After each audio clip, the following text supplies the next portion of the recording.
what I would call contemporary marketing. I see it as the thing that everybody in this room should spend the majority of their time on. I think we need to start having an advanced, dramatically different conversation on what team building and leadership actually is.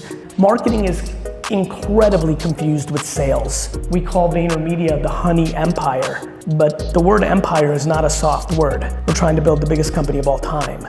3 to 4 LinkedIn ads a day, all different, videos, pictures, or words, all run as ads. Disproportionately, this has been the thing that I've been most emailed about as a substantial game changer for B2B companies. To me, marketing is a conversation of ambition. With all due respect, I just want you to know one thing. We are the best marketing company in the world, which means the only thing that's about to happen is we're gonna speed up the world knowing that your product's a piece of crap. You cannot hire your 23-year-old niece to do it. Meaning, actually starting a podcast or YouTube show around the expertise of the business that you're in. The idea of becoming the publisher, not the marketer, right? Most people are in sales. We are sales organizations, and that's great, I love sales. But marketing is the second framework, much stronger than sales in the medium and long term. The third thing that I'm talking to you about right now is the concept of becoming the media company, what I've done with my career. This last tactic, because I've thrown this out in my content, different interviews and such, has been a major win for some small B2B, mid-sized B2B companies. And I would highly, highly recommend the people in this room that have a little gift of gab, feel like they can do this, please push yourself. It really works. Remember when you promised you would never get a Facebook account in 2012? Humans say no. Many of you, when you heard about Bitcoin, no. The blockchain is here. Every contract in the world in 15 years is gonna be on the blockchain. It's how you're gonna do business. So what, are you gonna do the same thing you did with the internet, which is fight it until you succumb to it and left all that opportunity on the table? You don't like money? You don't want your family to be more stable? You don't want your business to grow? You may not wanna dance on TikTok, but I'm not asking you to dance. The internet is where the real world is. Everyone's like the metaverse and the VR and all this crazy stuff. We're living there now. Do you know how many hours are spent looking at this? And that's the point of this talk today, which is a lot's happening. It's nice to be back on stage. There's 2 core things that I'm spending a ton of time on right now, and they're pretty opposite. One is incredibly in the weeds and very tactical and very in the dirt, which is what I would call contemporary marketing. Whether you're in this room as B2B or B2C, including things that wouldn't make maybe sense to a lot of people within the industry of what they should be doing on LinkedIn or TikTok or things of that nature, they fascinate me mainly because I'm a businessman, right? Since I was 14 years old, I've been involved in a family business, own business my whole life. So everything comes from the standpoint of oxygen to pay the bills. I was born in the Soviet Union, grew up in a very immigrant family. My dad had a liquor store, and from May 18th, 1998 until this second that I'm standing, I've had the responsibility to make the payroll every 2 weeks of every day of my life. So my framework when it comes to marketing is actually extremely grounded in the practicality of actually building a business. And as I'm getting the gray hairs and getting a little more mature, I'm realizing how many people don't see marketing the way I see it. I see it as oxygen. I see it as the thing that everybody in this room should spend the majority of their time on. And most people, when I give this talk or have a meeting or have navigated the last 25 years, are trying to find time to get to marketing. I'd rather be great at contemporary marketing than know how to balance my P&L. That's how my brain thinks about it. And so, as I'm gonna go into this right now, there's only one thing that I know that can double a person's business without them making a significant change in their product or service or having some fortune like their local competitor decided to retire. Like, there's only one thing, and that is marketing. And marketing is incredibly confused with sales. And I see it every day, and I think people have incredible comfort with sales because they know what the ROI is in the very immediate. The conversations and the keynotes and the books that I wrote, 7, 10 years ago about, hey, print and radio and television, the things that I use to build my wine business, they're declining in value. You gotta look at Google AdWords or email or YouTube. That's becoming a non-conversation. I think I struggle to think that people don't realize that digital is a real serious form of marketing. What is happening though is as people have gone through that transition, the land of navigating digital marketing is incredibly vast and ridiculously up and down. You can waste an ungodly amount of money doing digital marketing and get nothing in return, or you could spend a stunningly low amount of dollars and get very high upside. And it just comes down to the tactics and just understanding it. And I want to spend some time on that. The other thing that I want to spend time on is today 16th? Tuesday, yeah. So today was supposed to be the day my new book came out. If you guys can flash my screen one more time. So today was supposed to be the day that my new book came out, 12 and a half, leveraging the emotional ingredients for business success. I did a NFT promotion in August that if you bought 12 copies, I would airdrop you an NFT, and sold 1.2 million copies, which for context makes it the most successful book of all time, or at least one of the top 10. And so they had to push it by 2 weeks, and it'll be coming out in 2 weeks, but it's just really fun timing that today was supposed to be the day, because it's really the other thing I desperately want to talk to you about, which is my navigating not only my own career, but I was an early investor in Facebook and Twitter, in Uber, in Coinbase. I run an agency that's a 1,800 person global company that works with a ton of businesses, and something has really become very clear to me, again, in this older state, which is in business, we don't really talk about kindness or empathy or compassion or accountability, or we don't talk about soft skills as a core. We talk about it as like a side dish, as a nice to have. And I think if you're very thoughtful about what's going on in the world right now, and I don't mean the over coddling and entitlement and that stuff, I mean people having options as employees, creating continuity and actually building something very big instead of kind of okay or solid. I think we need to start having an advanced, dramatically different conversation on what team building and leadership actually is. And again, I don't come from a foofy place. The way this book was built was how I've built my company. Internally, we call VaynerMedia the honey empire, right? Honey over vinegar, but the word empire is not a soft word. We're trying to build the biggest company of all time. And I think to do that, you need continuity based on optimism and growth, not based on fear, And so those are two things I really want to double click on. Let's start with the marketing thing because it's incredibly practical for this room. How many people by show of hands, because I'm going to navigate because I have a feel of the mix. How many people by show of hands, please raise them, are in the B2B business? Raise your hands, please. Hi, please. Thank you. And B2C? Great. So predominantly B2B, I'll jump on both. So B2B. How many people here are running LinkedIn ads for their B2B business? And I mean ads in the feed, not email, things of that nature. Raise your hands, just curious.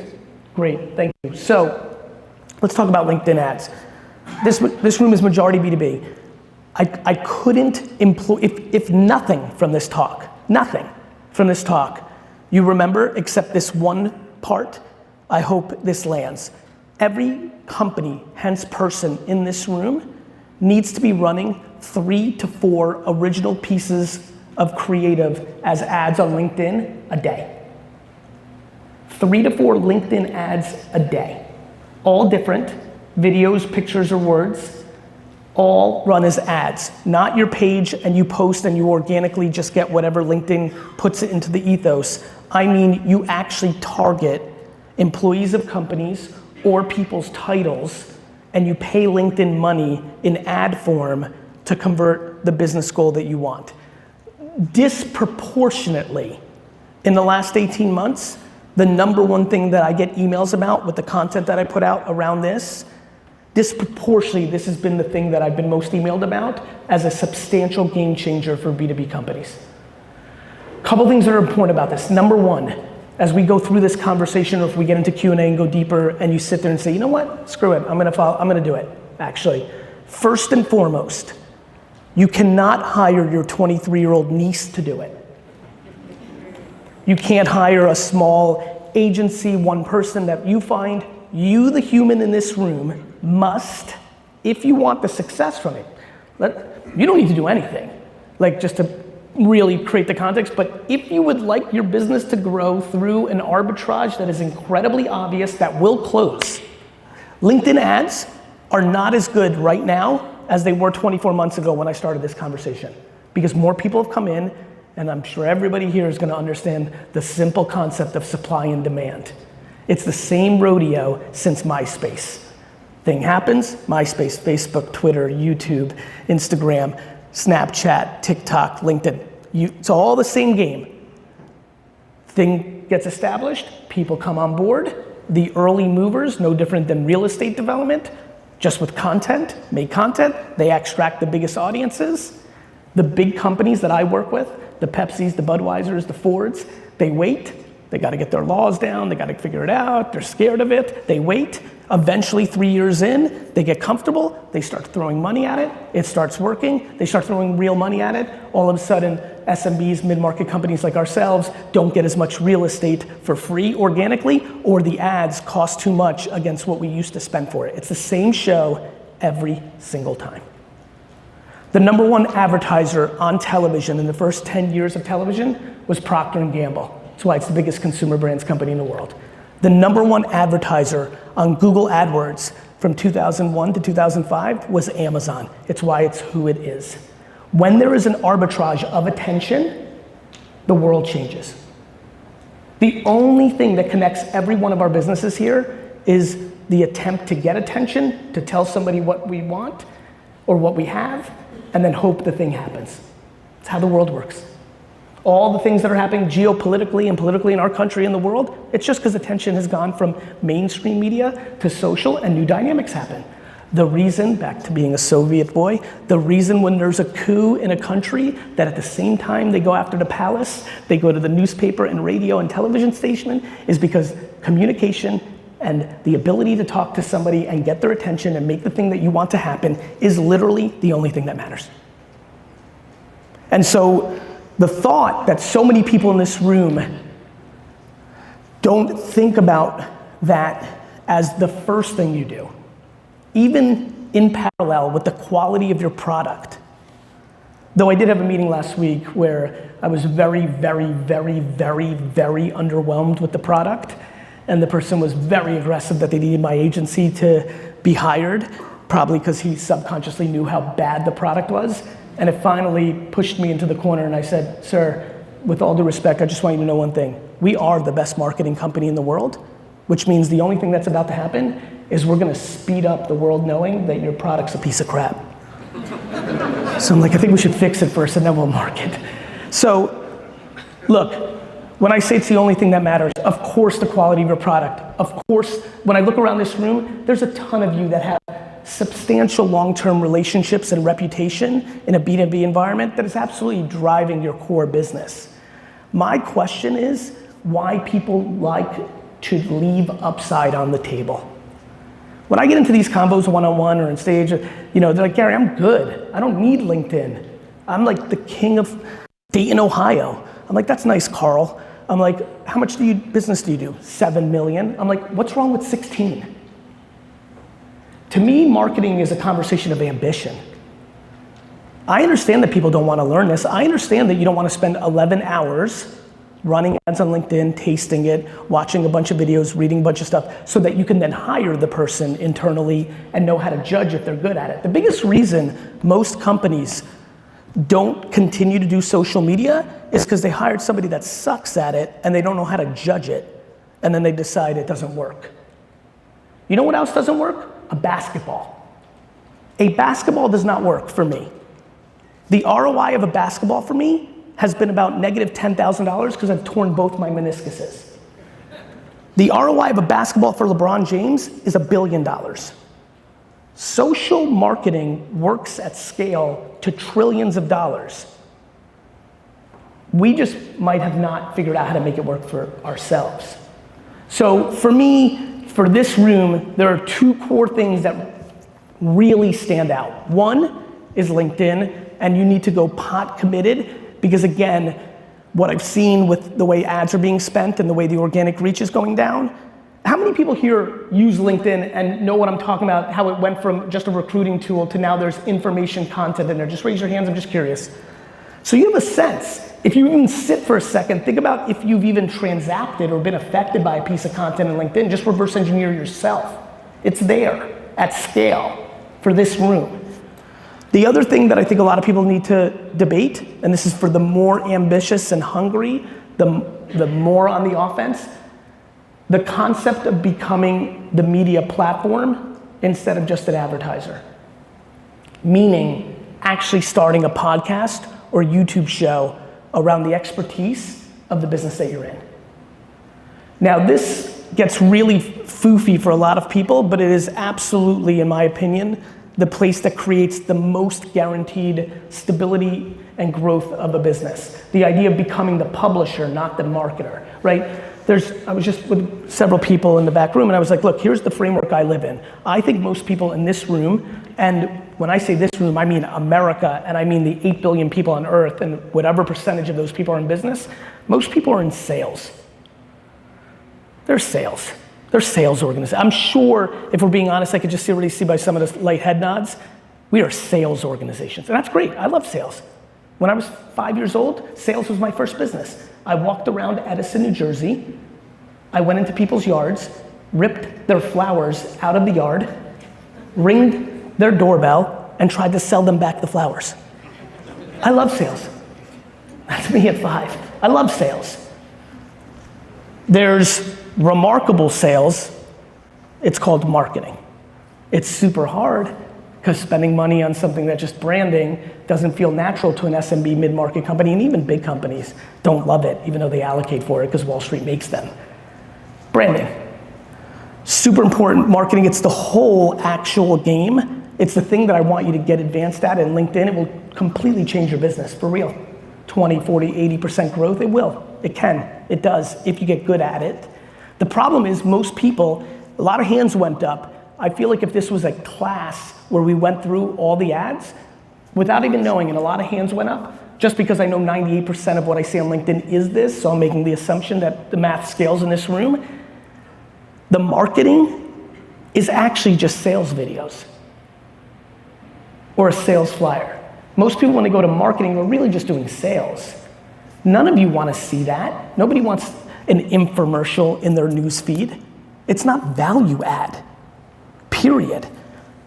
But marketing is the second framework, much stronger than sales in the medium and long term, harder to judge for people in the short term, which is why almost nobody does it. Definitely not in the size companies that are in this room, for real. That's why I love LinkedIn so much. When I forced my dad to do it and buy newspaper ads or radio or direct mail, it was expensive. You can do LinkedIn for $6,000 and get a real taste, not make a $30,000 commitment to a full page ad in newspaper. So, marketing. The third thing that I'm talking to you about right now is the concept of becoming the media company. What I've done with my career. The shows, the content, the vlogs. I don't make content.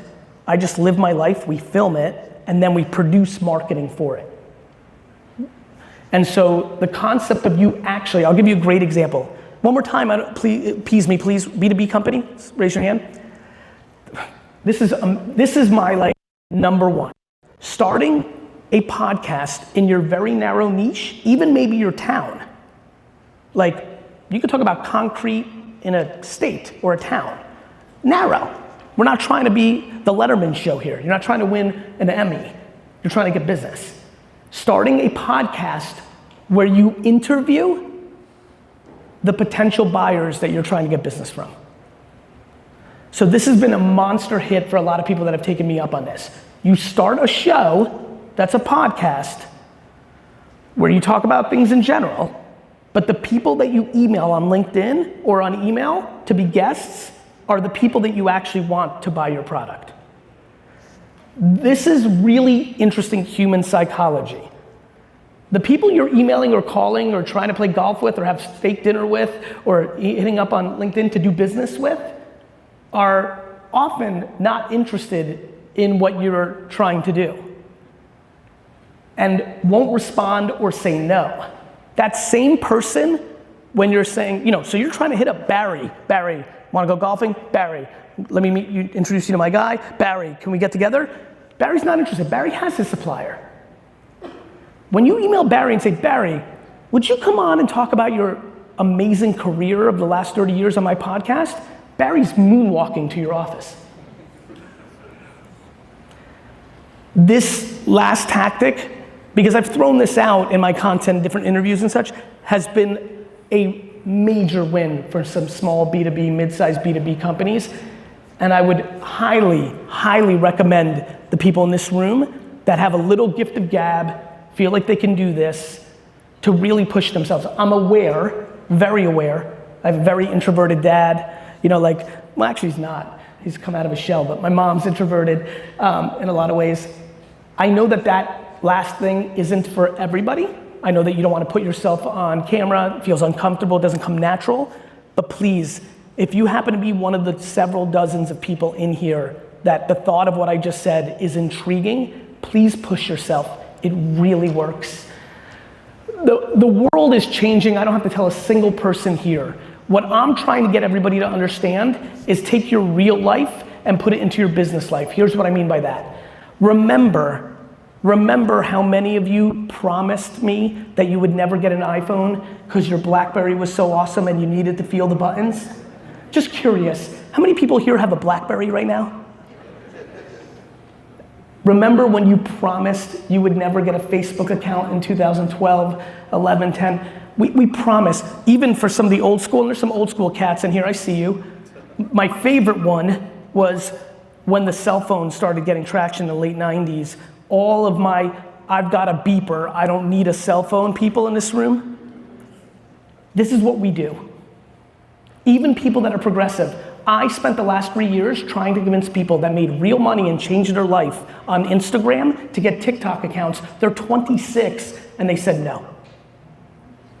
Humans say no. Many of you, when you heard about Bitcoin, no. Many of you, when you're hearing about NFTs right now, no. It's just all no. It's exhausting and it makes no sense if you're a business person. No is poison in business. Quick question, how many people here are retiring in the next 10 years? And before you raise your hand, I don't mean you're gonna have a huge year next year and buy an island. I mean you're old and you're finished. Raise your hands, raise it high. All right, 4. And you're definitely not in that crowd, you just wanted to raise your hand. 4. My friends, almost everything that dominates our society right now, Netflix, most of the social networks, none of them existed 10 years ago. What I'm really trying to tell you in this talk, and by the way, we're starting to get that place, so if you have any question of anywhere I'm going or anything you know about me that you want to ask a question, please line up now, because I want to get into the Q&A. Please do that while I'm wrapping up here. My friends, I'm trying to prepare you for what's coming. You guys hear about NFTs and people selling for $69 million and you're like, scam, Beanie Babies, this and that. The blockchain is here. Every contract in the world in 15 years is gonna be on the blockchain. It's how you're gonna do business. So what, are you gonna do the same thing you did with the internet, which is fight it until you succumb to it and left all that opportunity on the table? Like, how do we not see the patterns? It was one thing when the internet came and we didn't have that. And so the world was one way. And so I was very empathetic in 96, 97, 98, 99. Do you understand in 1996, 90% of my conversations was trying to convince somebody would buy anything on the internet? 50% of my conversations were trying to convince people that the internet wasn't a fad. Do you remember, some of you, if you paid attention to this, when the stock market crashed in 2000 with internet stocks and every article was, see, the internet's a fad? People don't like change. They don't like it. We don't like it. The problem is, you can do anything you want in your personal life. I like when people are like, Gary, I just don't get Facebook. I go, that's nice, Stan. I understand that you don't get it. How about the fact that 5 trillion people do? Like, I love when people make decisions that are ideological on their human level and then deploy them in their business life. You don't like money? You don't want your family to be more stable? You don't want your business to grow? You don't want somebody to come along and use this stuff and put you out of business? All of those things I have a funny feeling you are interested in. You may not want to dance on TikTok, but I'm not asking you to dance. I'm asking you to pay attention to what's actually happening here. And we're just starting. Technology doesn't care about your feelings or how hard you worked to build your little moat locally on reputation. It just comes along and destroys. I spoke at a conference, ironically, in Orlando 7 years ago. I was an early investor in Uber, and ironically got booked, they didn't know, for the Limo and Taxi Conference Convention Center to speak. But it was early Uber, it hadn't really done its thing yet. And I stood there and I said, my friends, I don't know if you know about this, and it was happening in San Francisco, it just opened in New York, it was early. And I was like, my friends, I don't know if you're paying attention, but there's this thing called Uber. You know, like I really think you might want to, like I think it's gonna be pretty disruptive. I compared it to Amazon and bookstores. This room laughed me off the stage. First guy on the mic goes, Gary, do you know what politics is? I'm like, I sure do. He goes, we've got the, audacious, we've got these local authorities by the balls. We have our medallions. We contribute. I'm like, that's nice. I'm like, do you know what venture capital is?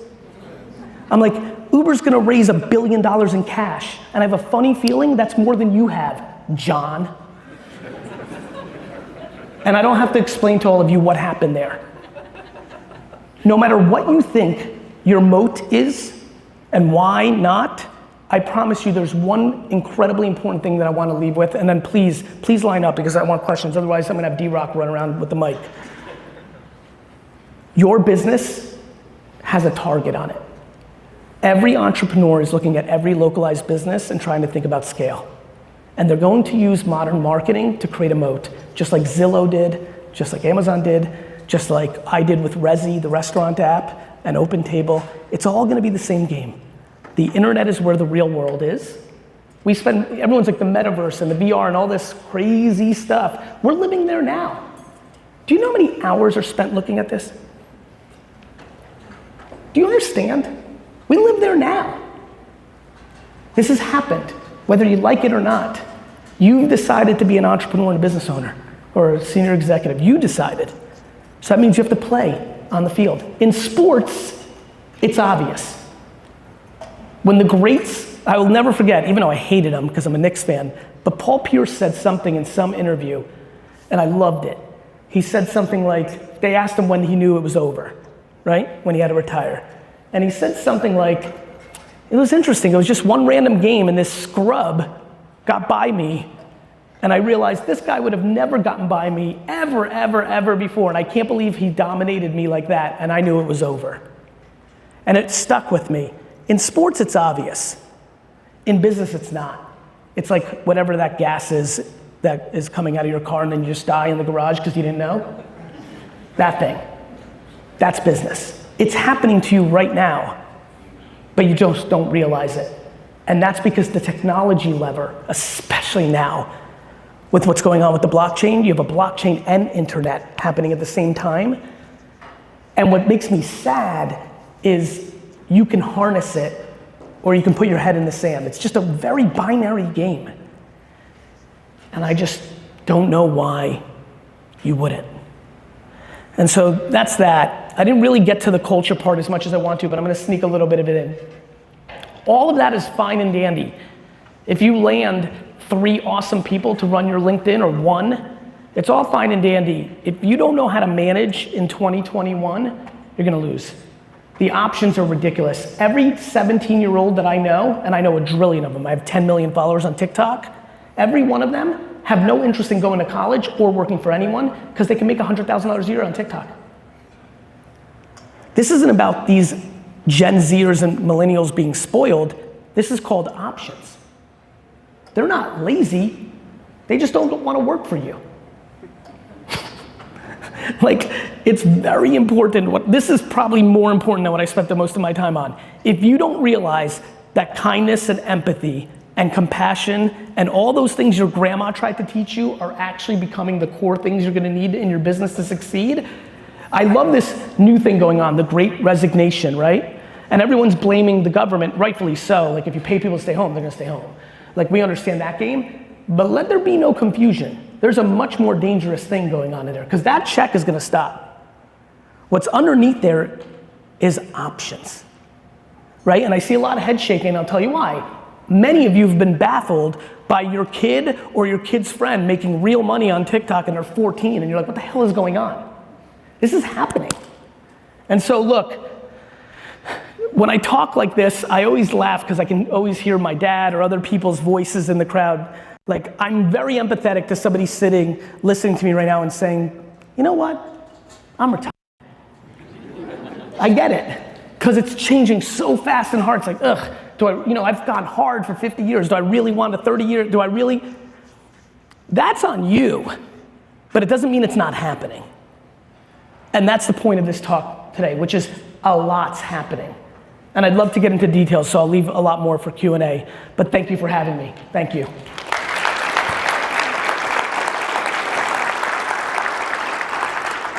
So I think a lot of people are going to be very, very motivated to start their own podcast. There's probably going to be a handful of people that try it. There's going to be a handful of people that are really, really good at it. And then there's going to be a bunch of people that probably struggle That's right. figuring out how to get content and That's right. traction with that. That's right. At what point do you have to realize that you're approaching it wrong? How do you have develop that spider sense to figure out, I need to change my message? How do I, because you need to keep doing it. It's just about happening. It's a really tough question. Stick here, we'll go back and forth. It's a really tough question for me. People always ask because I'm so infatuated with tenacity and patience. Infatuated. Like patience, for all my high energy, patience has been the foundation of my career. So I'm always scared to give a general answer to this question because because I know that there are many people that gave up on their podcast and YouTube show 1 month before they were destined to click. It's happened.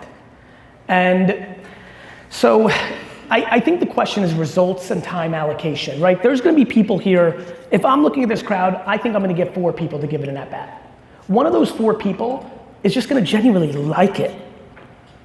And by the way, on the podcast front, think about your interests. I went very narrow. Think about something like a podcast called Golf and Business because you just love golf.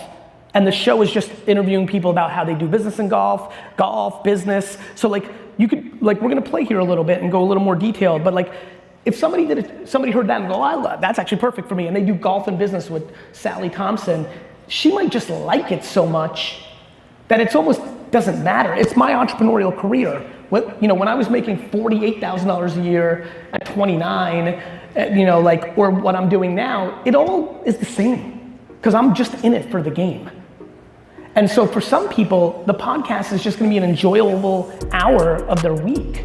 And they won't even care if it's business development. For other people, of those 4, they're gonna do 2 episodes, they're not gonna get a lead, and they're gonna look at one of their teammates and be like, that Gary, he was full of crap, and just give up in 2 seconds. And then everything in between. So, I think it's a very personal answer, but I can tell you this, the biggest reason people fail with their podcast when they hear what I say is because they use it as a sales engine and not just content and let the karma and the brand fall where it may. I do a lot of business because the first thing you said to me back there is, hey, I'm a Jets fan too. Because of the way I do my content, people connect with me about my Jets fandom. They connect with me about my Jersey kind of roots, shoveling snow, lemonade, my baseball cards, my sneaker stuff, because I'm giving them a lot of things to connect with because I'm very comfortable in putting certain things out there. Other things I'm not. You know this, I don't put out any of my personal life. No, if I have a 12 and 9-year-old, nobody's ever seen them in their lives. So you're in control of what you put out, but the podcast doesn't have to be, it can be incredibly narrow, but as you just saw with the idea I had, and again, some of you care about sailing, some of you care about wine, some of you care, you can really interject some of that by just literally tennis and business, sailing and it's very strategical, but traction always matters, momentum always matters, I promise you, somebody here does it, and the 4th guest is somebody they've been trying to open as an account, and they do the podcast, and they're gonna get a beer afterwards, and on the way out, that person looks at them from the bar and says, you know what, let's talk next week about the actual business. Then they're gonna go in the car and say, God damn it, that Gary's a genius.